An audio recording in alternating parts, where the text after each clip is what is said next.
Please introduce yourselves and then please proceed. Of course. Hello. My name is Brian Smolik. I live on 25 Moulton Drive. And Steve Spaziani, I live at 12 Gary Drive. First, so these gentlemen have been asked by the council. They've led the task force for what pickleball may or may not look like going out into the future, and they're here to share their findings. So please proceed. Of course, Mr. Chairman and Council. I'd like to thank all of you for authorizing the steering committee, the task force, I should say, for allowing us to do what we did. We enjoyed it. It was a lot of fun, and tonight we're going to get a chance to share with you what we learned. I also want to thank some of the members here who accepted our challenge to play pickleball and get out there. That was a lot of fun, too. And, of course, the challenge remains to the rest of you, too. Get out there. So, I'm sorry to interrupt. I did find out that you can get pickleball equipment from the library. Thank you. I don't know. But we don't have any courts. So we have half the problem solved. So tonight's discussion items, as you can see up there, is we're going to talk a bit about the team. There are some advisors that are both external to the Londonderry community that helped us out a great deal. I'm going to share our research with you. We did submit an RFQ, which many of you took a look at before you sent it out, and thank you for that. We're going to talk about the court layout options we've considered, all the vendors we've contacted, estimates from them in terms of what we can expect in terms of budget going forward here. Items of discussion last time we heard about the reserve study or what the maintenance would be to have courts on an ongoing basis. We have a resolution, an option, and proposal about how that can be solved very quickly and very cheaply. And then, of course, we'll talk about where we stand as a town when it comes in comparison with other pickleball courts in other towns. Okay? And, of course, our findings and our recommendations. All right, let me go back a bit here. Go in the wrong direction. Other way. Hold on. I think I got it. There you go. There's our task force right there. Myself, I was have an opportunity to be the chair of that, and, of course, Steve is my vice. With us tonight are a couple of members, and if they would just raise their hand to be recognized, please. We have Mike Nader. We have Heather Carey. Christine Adey. And Margot Spaziani. I want to thank you all. You know, when it comes to terms of how much time we've invested, I don't want to put a number together here, but it's a lot. We've met many times. We've spent more time meeting with people outside of Londonderry to help us achieve our goal. And to my second point to the right of my slide here, the trusted advisors, something that we took advantage of, and it was a great gift, and that is Litchfield has built a pickleball facility that is to be admired. They put a big investment into it, did quite a bit of study. We as a committee met with their committee multiple times. Their president, the chair of their recreation department, Mr. Ames, I met with him. I understand exactly what he did and wishes he did differently, which we've learned from. The president of their Pickleball Association, which we'll talk about in a second, about a Londonderry Pickleball Association too. I'm on the phone with him at least once a week or so, learning about what he did and how he shared with us what he would do differently and what we should do going forward. Steve, you're good friends with Ted Curtin. Ted is the man who is building a pickleball court right now in Hempstead, indoor and outdoor. The courts are being built as we speak. And then, of course, you spoke with Brian. And I spoke with Brian. He's a friend of mine from the Natural Parks and Rec. Basically, I was talking to him about the maintenance costs and the continued maintenance of the facility once they're built. Nashua has something like 19 courts overall, so they're a good resource to use. So I think the whole thing behind the premise of our committee was here is not to reinvent the wheel, but to take advantage of the wheels that have been already built. And that's where we stand today. Some lessons that we learned here, just to let you know that there isn't a town around us that we haven't talked to. And there's the list right there with the rec commissioners, with the pickleball committee members. We understand what they went through and how they went through it. So we have lots of evidence and information to help us kind of get a real jump start on what we're about to share with you tonight. One of the first things I did, and again, thank you for reviewing the draft of this, we did submit an RFQ out to, I'm going to say a dozen or more people out there in every walk and shape of what it takes to build a pickleball facility. What we did is we broke it down into 7 phases, and the phases are broken down as follows: the site prep and the foundation work, what it's going to cost to surface, what are the best costs, best processes and the best cost when it comes to surfacing, fencing, lighting, a center walkway. We'll talk about that in a second. Steve will describe that to you. What it would take to put benches in there to make this really kind of like a first quality, top-notch pickleball facility that Londonderry deserves to have. And I'll get into some real reasons about why we want to think that way going forward. Go ahead, Steve. And this one's mine. So this is a 6-court design that we came up with. And if you notice, there's court 1 and 2, the 2 on the left. They're slightly isolated from the rest, and that is hopefully what we're going to call our tournament courts. So they're a little broader. There's room there for bleachers if someone wanted to have a tournament or the town could host one. You could bring in bleachers with no problem. All the lighting is there and marked. There's 4 points of egress. That is for safety and security. I didn't want to have a one-point access where EMS couldn't get in there if they had to. And if the center area with the horizontal line, that's the covered walkway. I know it's kind of a stretch. When we were starting this, we were like, what do we want? Let's build out from there. And it's a covered area. I mean, every time you play on these things, you're in direct sunlight for hours on end. So having a shaded area would be nice for the people that are playing it. Some benches in the middle, and really that's about it. And some lighting if that's possible. So that's our 6-court configuration, and on to our... This is the 10-court design, essentially the same thing. The 2 courts on the left are isolated. The whole idea here is it's just a little bit bigger. There's some fine details that Mike might know about, where the gates to the different courts are offset. One of the problems that I found in Litchfield is if you hit the ball wrong, it goes off your court, out of the court, across the quarter, and into the other court, all the way to the other fence. So you experienced that once. I spent a minute or two. Yeah, chasing it down. And I was very careful to point it out to him that we didn't do it that way on purpose. But essentially, this is just a bigger picture of the previous slide. So it's really a 10-court design. You could easily host tournaments here, and hosting a tournament would be very lucrative to the town if we decided to do that. And just for the record here, Steve and I play a lot of pickleball. We play just about every court within a 20-mile stretch of where we sit right now. You know, some pickleball courts have pickleball facilities have 10 courts on a given weeknight at 4 o'clock till 6 o'clock or till dusk. They're packed. There's a line out the door every Saturday morning from basically 8 o'clock until say 2 o'clock. They're packed, and we're talking about some of the bigger courts that are in Nashua and Manchester. So to think about 6 courts, while that's doable, it'll be crowded, especially with the interest that's growing right now. 10 courts, we think that might be a viable option for covering ourselves for a long time. Okay? Let me talk about the vendors I've spoken to. And again, here are the phases that we have, 1 through 2, the site prep. We talked with about American Asphalt as well as Continental. As far as resurfacing, we had lots of folks there that are very good and very skilled at resurfacing. Again, everyone I've spoken to has done the work here around us. So there is evidence, there are testimonies, there are support and resources to say they stand by these people. I'm going to interrupt, sorry. The reason we went to these people is because the other towns recommended them. They've already done work with them. They already recommended. They already agree with what they did and how they did it. So they all came highly recommended. Fencing, the same thing goes. No shortage on that. You'll see a lot of these names should be recognized by you because they have done some business here with the town of Londonderry in the past for a variety of different reasons here. Court lighting, we looked into that. When it came to the overhead protection that Steve was talking about from the weather, from the rain, you know, we didn't get anybody who wanted to bid on that, but that's okay because that's not necessarily required at phase 1 or at this point right now. The same thing goes with benches. And let me say this about the benches. Who's to say we can't have some kind of a donation program like many towns have where you find a family or a business that wants to have their name on a picnic bench or any kind of bench there, they're willing to go ahead and donate. So this may become a non-option for us to have to worry about going Or Eagle Scouts. They're always looking for a project. I work with the Scouts as well, so. Okay, let's talk about the estimates of budget. Here's where we took our proposals, or our quotations that came back, we filtered them, went through them, came up with some information to give with you today.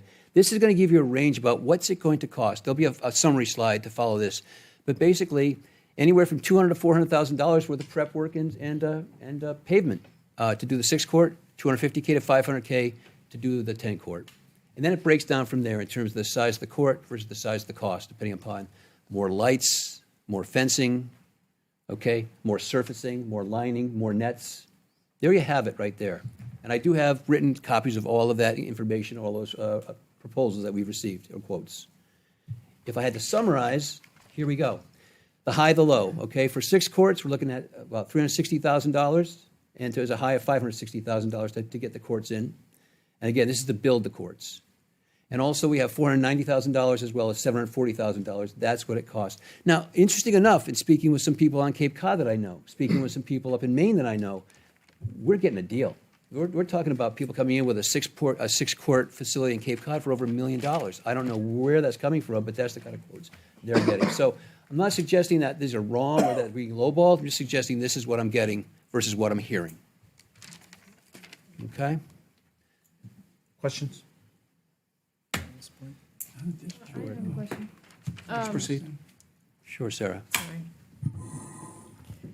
What, if this fails through a vote, do you guys have any sort of like backup plan for yourselves? I wish I had a rich grandparent or somebody like that. Because I don't want you to be like struck out twice in a row, Well, let me talk to that, Sarah, because it's not a double strike. Because the first time that it was a citizen petition, it wasn't a warrant article that went through that didn't pass or didn't receive a vote, and it was for the engineering study. Quite frankly, ladies and gentlemen, no one cares about engineering studies or spending money on them. People care for results, and so we're not talking about a study with what we're proposing tonight. The study is a part of it, of course, but we're going for the big picture because that. But to answer your question, if we strike out, I'll be bummed because what does that mean for me? What is it? Well, let me cut to the chase because I really want to focus on this later, but I got to say it now. Pickleball is now a collegiate sport. There are scholarships. There are. Let me see if I can get to this right now. Yeah. Well, this is about the reserve fund, but we're on. Back to that, Sarah. Yeah. Let me just show you something here. Oops. Oh, Brian. Uh-oh. Stand by. Thank you. This thing's got a touchy trigger. I just wanted to say I didn't touch it. I'm driving and I'm dangerous, or so says my wife. Okay. This one. There we go. Going down to the midpoint there for now. It's an NCAA sport. It's sanctioned. It's competitive. It's going to be getting scholarships. It's going to be all over TV you watch in no time right now. The second thing is down south, it is a varsity sport. It's a scholastic sport, and they compete like you can't believe. How long will it be before Londonderry is going to become the user of or the recipient of this as a scholastic sport? And if they do, where are they going to play? They cannot play on the tennis courts. If you put a mark on a tennis court, that's not official. That court's invalid, can never be used again for any kind of scholastic tennis event. You have to have your own pickleball courts. What I'm suggesting here is that it's not now. It's not a matter of when. It's a matter of when. It's a matter of it's going to happen now. It's going to be a matter of in the future. We're going to have to do this if we're going to be a competitive. Remember, we're a Division I winner, and you name the sport, we've got the history of winning as Londonderry goes. It's going to be pickleball. Why not lead the way now? Why not build a world-class facility? Why not build a championship facility like Steve's suggesting here? It's worth it, and we'll become the mark of everyone wants to shoot for as far as quality and competitiveness. That's my thought. That's what's driving me to do this. So there's no signal, no sign for slowing down, and so we have to get a jump on this. Is this the perfect time to do that? Let me go to the top of this slide right here and just point this out. Yes, it's 11% compounded growth every year. You hear it all the time. People are growing right there. But what you need to know is that the under 24-year-old crowd, the younger folks, okay, they're the fastest growing segment of the business right now. But what we also need to recognize, and I'll say it now, we at Londonderry do a great thing when it comes to our youth. I've coached and my kids have played on soccer fields, on baseball diamonds. It's been tremendous.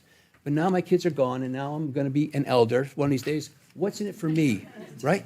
What's in it for me? I can't play softball anymore. I'm not going to be playing soccer. Where am I going to go? And we had that senior expo about maybe 2 months ago here at the school. Yep.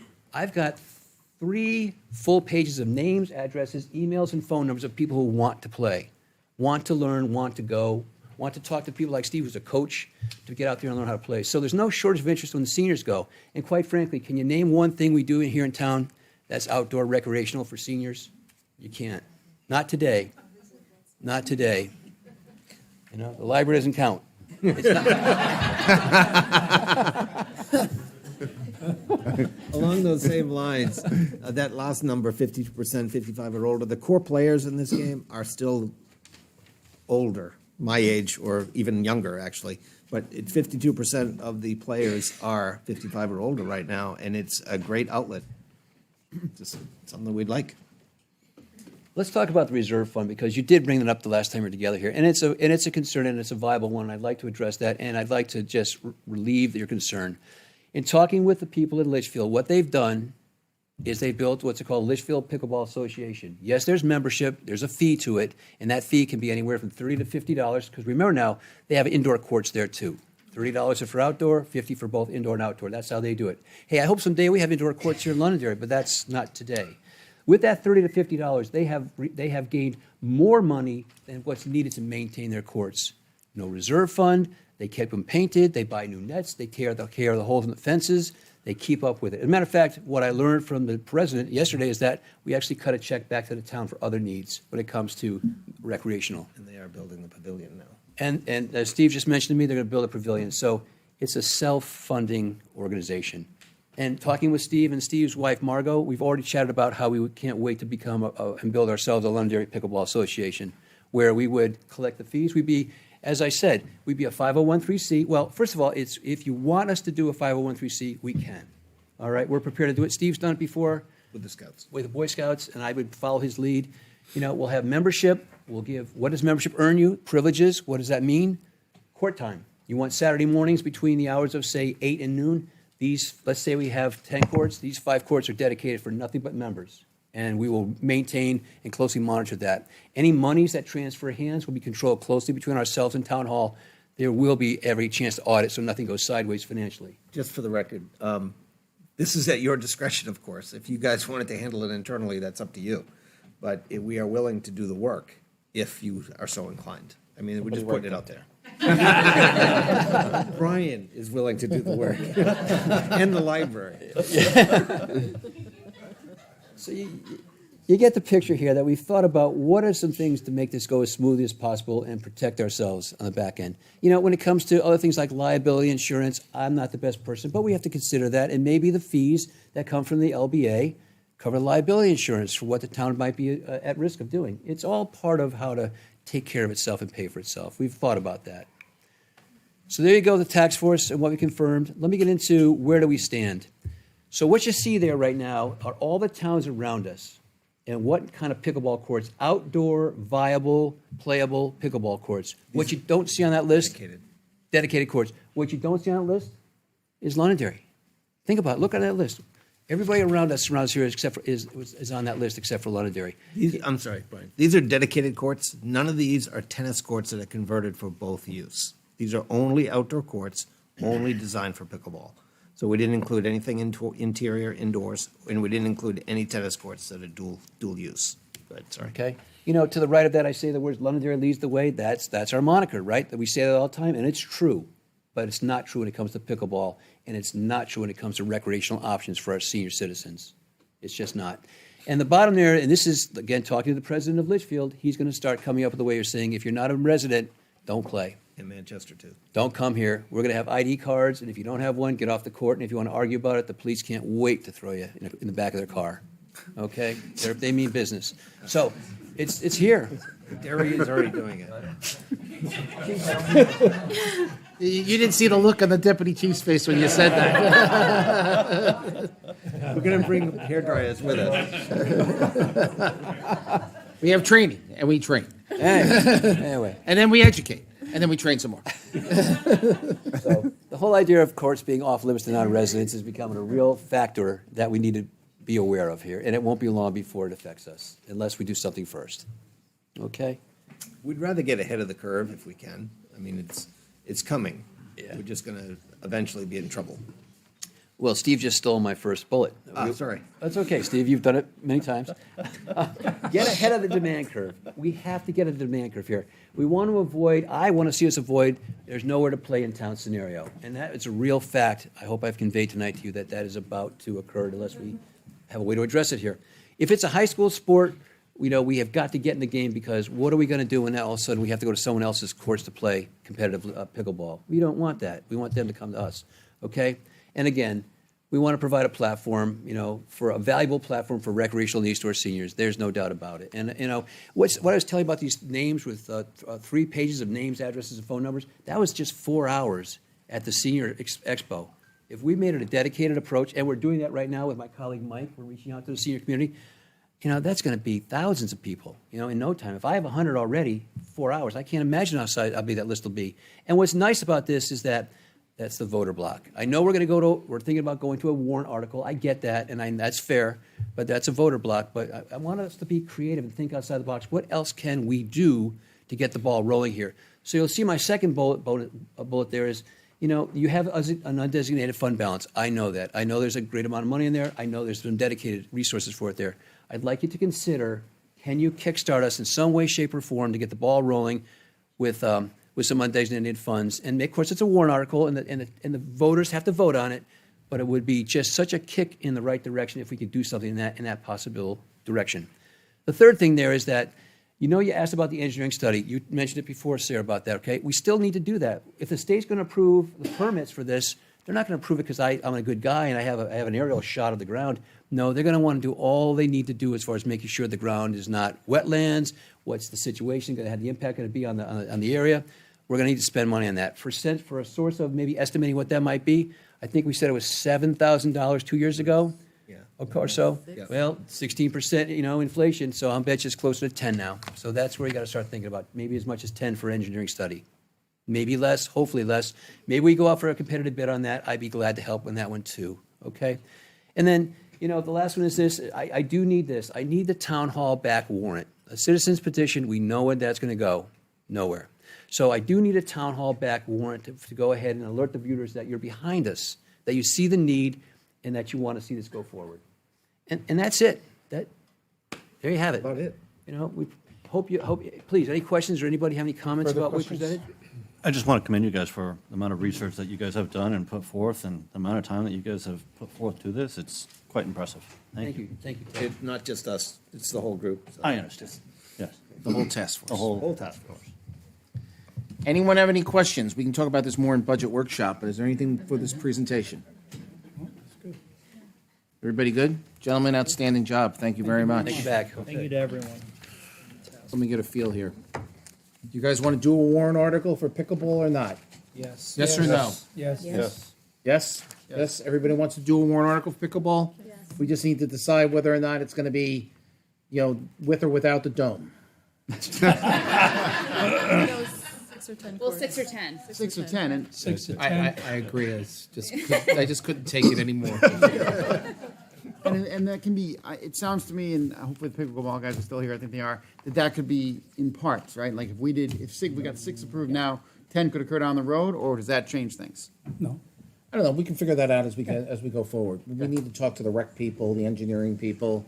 We'll talk. Mr. Tridier is floating around somewhere. He'll tell us whether or not something's possible or not possible.